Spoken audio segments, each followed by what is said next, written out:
2020 has been an unusual year for movies, to say the least, but that doesn't mean audiences haven't been treated to some outstanding cinema. These are our picks for the best films of 2020 so far.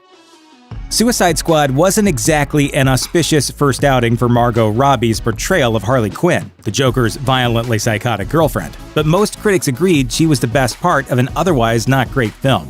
Fortunately, 2020 gave Robbie and Harley a second chance, and they ran with it with Birds of Prey. The stylish superhero flick saw Harley at the center of a wild plot that led to the formation of an all-female team of vigilantes. Mary Elizabeth Winstead played the revenge-obsessed Huntress. A perfectly cast Rosie Perez joined in as Gotham City detective Renee Montoya, and Journey Smollett-Bell was the superpowered singer Black Canary. Hair tie? Yeah.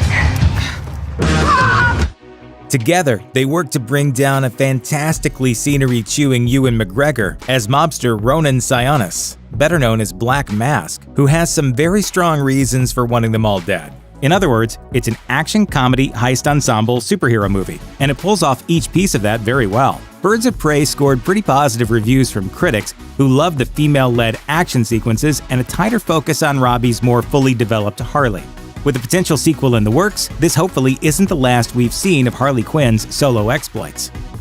If you're looking for a horror movie that combines cinematic scares and real-world dangers, 2020's all-new version of The Invisible Man is definitely for you. Based on a short story by H.G. Wells and starring Handmaid's Tale lead Elizabeth Moss, this thrilling take on the classic horror story focuses on Cecilia Cass, a woman trapped in a controlling and abusive relationship. When her boyfriend apparently ends his own life, Cecilia thinks she's finally free of him, until she starts seeing him again in terrifying visions. It seems that their story may not be quite over just yet.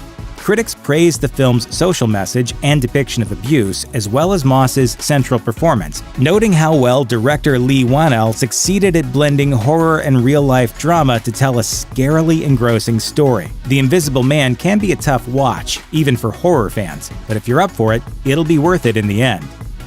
Jane Austen's work has been adapted for the screen repeatedly, from direct adaptations like Sense and Sensibility to modern takes like Clueless. And 2020 brought the newest spin on Austen's classic work, Emma, directed by Autumn de Wilde, with split star Anya Taylor-Joy in the lead role. Emma, which is spelled with a period in its title to specify that the film is a period piece, uses whimsy and a lighthearted spirit to tell a familiar story. Emma Woodhouse seeks to find happiness for everyone she loves while neglecting her own romantic needs. But when she meets the enigmatic and handsome George Knightley, her prospects suddenly start to turn around.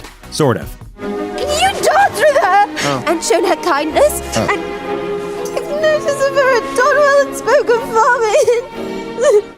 With familiar British actors making up the supporting cast and de Wilde's steady hand behind the scenes, Emma proved quite popular with critics and won over plenty of fans in the audience too. Whether you're a fan of Austen or new to the classics, everyone will find something to love within Emma. Nearly 20 years after Bad Boys 2 hit theaters in 2003, and over 2 decades after the first film was released in 1995, 2020 brought moviegoers the third movie in the Bad Boys trilogy. Naturally, the sequel saw Martin Lawrence and Will Smith reprising their roles as Miami cops Marcus Burnett and Mike Lowrey. This time around, the film finds Mike sustaining a life-threatening injury, falling into a coma for months after an attack by cartel kingpin Armando as revenge for putting Armando's father in prison. When Mike recovers, he and Marcus set out to get revenge and blow up a whole bunch of stuff along the way.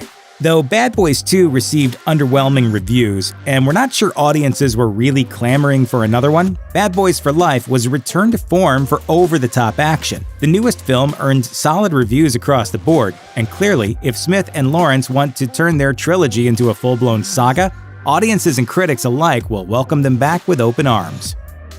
Pixar has been making excellent, emotionally stirring, and visually stunning films for decades, so it's no surprise that their latest offering, Onward, is one of the best films of the year. With a voice cast that includes heavy hitters like Chris Pratt, Julia Louis-Dreyfus, Tom Holland, and Octavia Spencer, Onward tells the story of 2 young elf brothers, Ian and Barley Lightfoot, living in a modernized fantasy world. Despite their very different personalities, they set out on a mission to find a magical artifact that they think could possibly bring back their father, who tragically passed away just before Ian was born.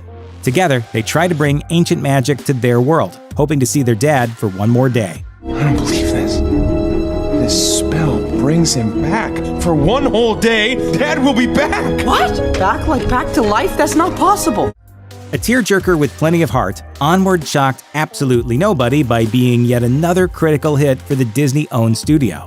With its quick release on Disney Plus after an abbreviated run in theaters, it's become an immediate family favorite, and for good reason.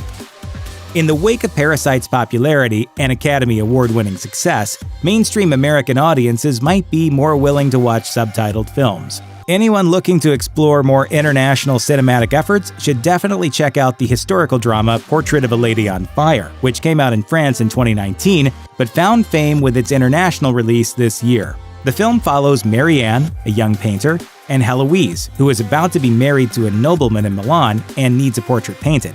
Typically, Heloise refuses to sit for any painter, but after forming a bond with Marianne, she agrees to sit for the portrait. And when Heloise's mother leaves the remote house, the two begin a passionate relationship. Thanks to the precise and careful direction and incredibly moving performances, Portrait of a Lady on Fire earned nearly universal acclaim as an emotional, gripping journey. If you want to transport yourself to France in a different time without even leaving your home, cue up Portrait and settle in for a truly moving and beautifully told love story. Check out one of our newest videos right here. Plus, even more Looper videos about your favorite stuff are coming soon. Subscribe to our YouTube channel and hit the bell so you don't miss a single one.